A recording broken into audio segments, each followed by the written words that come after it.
नए आपराधिक कानून आए हैं, अगर उनमें हम लोग एक्ट को पढ़ें तो ये देखेंगे कि जो हमारे बॉडी ऑफेंसेस हैं, यानी कि शारीरिक अपराध हैं या फिर महिलाओं और बच्चों से संबंधित अपराध हैं, उनको सबसे ज्यादा वरीयता दी गई है।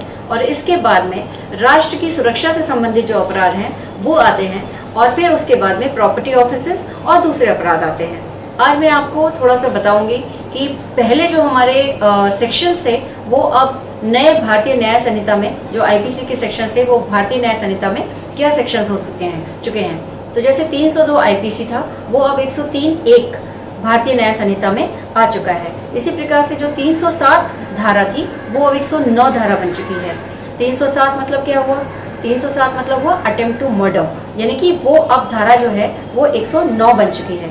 इसी प्रकार से 325 यानी कि ग्रीवियस हर्ट जिसको बोलते हैं हम, वो अब 117(1) बन चुकी है।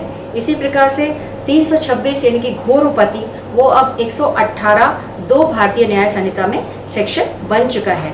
इसी प्रकार से अगर हम देखें 341 धारा जो बहुत ही कॉमन है और ज्यादातर जनता को पता है, वो जो घोर सदोष अवरोध था वो अब 126(2) बन चुका है।